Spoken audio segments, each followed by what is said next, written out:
నమస్తే, welcome back to Deepa TV news. నా పేరు అనుష. వార్తల్లోకి వెళితే, జయశంకర్ భూపాలపల్లి జిల్లా కాటారం మండలం కొత్తపల్లి గ్రామ పంచాయతీ సుందర్రావుపేట పాలిటెక్నిక్ కళాశాల హాస్టల్ను మంగళవారం సిపిఐ ఎంఎల్ లిబరేషన్ జిల్లా కార్యదర్శి మారేపల్లి మల్లేష్, ఎంఆర్పీఎస్ జిల్లా అధ్యక్షులు రాజయ్య సందర్శించారు.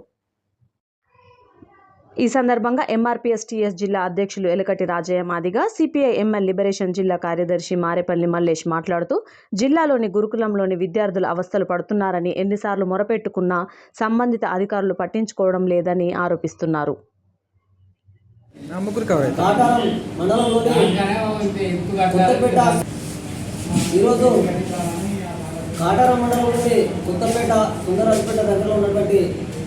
పాలిటెక్నిక్ కళాశాలను అలాగనే హాస్టల్ను సందర్శించడం జరిగింది.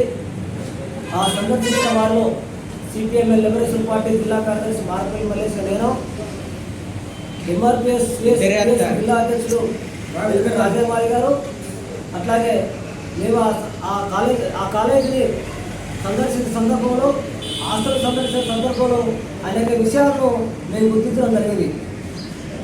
ఈ జిల్లాలో ఉన్నటువంటి సోషల్ వెల్ఫేర్ హాస్టల్లో, మైనారిటీ వెల్ఫేర్ హాస్టల్లో, బీసీ వెల్ఫేర్ హాస్టల్లో రాష్ట్ర ప్రభుత్వం ఏదైతే మెను ప్రకారం అమలు చేయాలని చెప్పేసి, భోజనాన్ని అమలు చేయాలని చెప్పేసి అంటూ ఉందో, కానీ ఎక్కడ కూడా మెను ప్రకారం అనేది అమలు కావడం లేదు. ఇప్పుడు ఆ హాస్టల్లో సందర్శించినప్పుడు కూడా ఆ అన్నంలో పురుగులు కనబడతా ఉన్నాయి. రోజు ఒకటే కూర పెడతా ఉండరు, కూరగాయల భోజనం లేదు. ఈరోజు హాస్టల్లో ఉన్నటువంటి బియ్యం సన్న బియ్యం ఇస్తున్నామని చెప్పేసి రాష్ట్ర ప్రభుత్వం గొప్ప చెప్తా ఉంది. ఆ సన్న బియ్యము వండితే కనీసం పలుకులై మొత్తం ఇచ్చుకోపోతా ఉంది. ఎక్కడ చూసినా ముద్ద అన్నమే. అంటే hostel SC ST BC minority వర్గాల పిల్లలు, పేద వర్గాల పిల్లలైతే ఎవరైతే ఉంటారో ఆ హాస్టల్లో చదువుకుంటే కనీసం వారికి ఉన్నటువంటి తిండి కూడా, భోజనాన్ని కూడా పెట్టలేని పరిస్థితి కనబడతా ఉంది. ఆ ఎస్ఎస్ఓ గారిని అడిగితే, పిల్లలు రోజు పురుగులు వస్తూ ఉన్నాయి, మాకు ఎప్పటికి ఇచ్చేయాలని చెప్పేసి అడిగితే, మీ ఇష్టమైతే తినండి, ఇష్టమైతే తినండి, లేకపోతే వెళ్ళండి అని చెప్పేసి ఎంత నిర్లక్ష్యంగా సమాధానం చెప్తా ఉంది.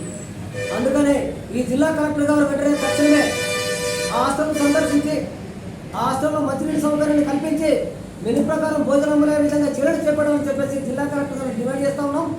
జిల్లాలో ఉన్నటువంటి భూపాలపల్లి జిల్లాలో ఉన్నటువంటి ఏ హాస్టల్లో కూడా ఇట్లాంటి పరిస్థితి, ఏ హాస్టల్ సందర్శించినా ఇట్లాంటి పరిస్థితులు కనబడతా ఉన్నాయి. సంక్షేమ హాస్టళ్ళన్నింటినీ సందర్శించి ఆడున్నటువంటి పరిస్థితులను మెరుగుపరిచే విధంగా చర్యలు చేపట్టాలని చెప్పేసి రాష్ట్ర ప్రభుత్వాన్ని డిమాండ్ చేస్తా ఉన్నాం. సందర్భంగా